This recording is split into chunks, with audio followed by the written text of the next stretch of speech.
and welcome to another episode of It's a History Podcast. I'm your host, Madison, and this week we are going to be looking at the history of Bachelor and Bachelorette parties. Now seen as a rite of passage for the modern-day bride and groom, just where did this tradition come from?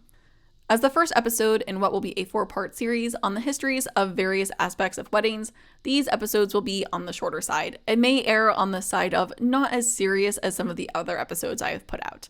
I will be sprinkling in some anecdotes here and there, but these episodes will generally run how I normally do them. These episodes will be in a somewhat chronological order of how weddings happen.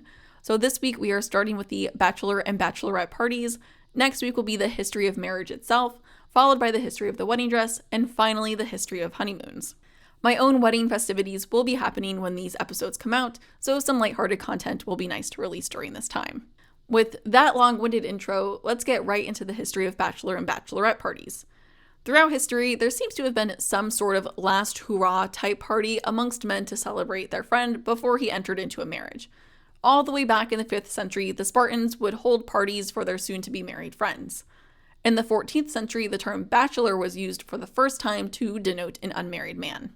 It wouldn't be until 1896 that we see one of the first instances of a, quote, stag party thrown by Herbert Barnum Seeley for his brother.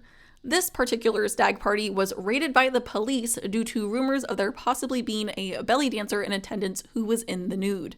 The term stag for men, and for ladies the term was hen, didn't necessarily have to be connected with a party thrown before a wedding. They could also just describe a party where it was just men, or a party where it was just women. The Industrial Revolution was really a turning point when it came to young men celebrating their soon-to-be wed friends. Having spent most of their young adulthood surrounded by fellow young men, the men would celebrate their friends getting married in much the same way that we would celebrate when one of their friends finished an apprenticeship, by going out to the pub and having a drink.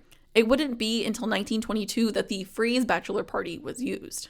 In ancient Greece, women would spend the days prior to marriage in a ceremony known as praulia, making sacrifices and offerings to gods, especially Artemis, who was the goddess of both chastity and childbirth.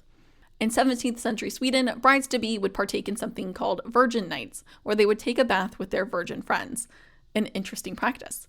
The nights would also contain parties with large feasts and drinking.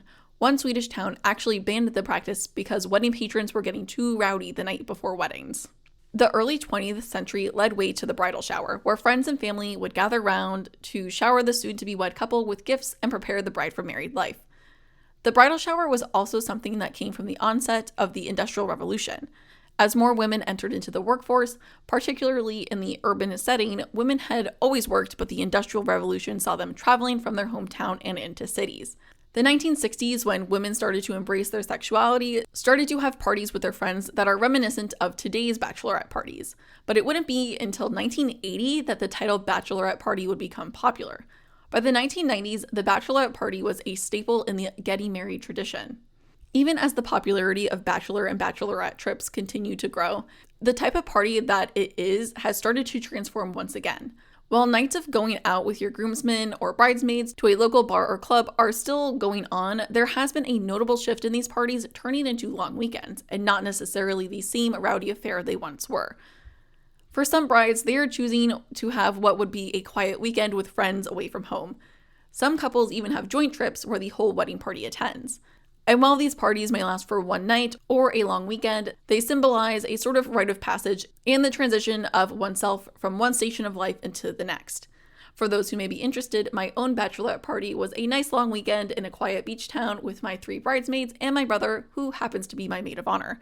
We went to the beach, a small live music venue, and a little hole-in-the-wall petting zoo. We also made sure to watch Princess Diary 2's The Royal Engagement, and it may have gotten a bit too competitive on the Airbnb-provided foosball machine. And that is where I'm going to leave off in today's episode.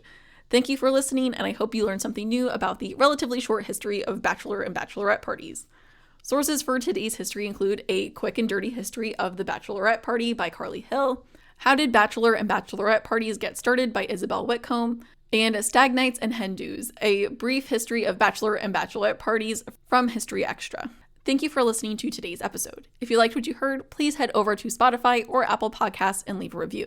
If you want to email me any questions, comments, or topic ideas, you can email me at itsahistorypodcast@gmail.com. You can also find me over on Instagram and Threads at It's a History Podcast. I'm pretty active on both. Thank you again, and I hope to have you in the next one.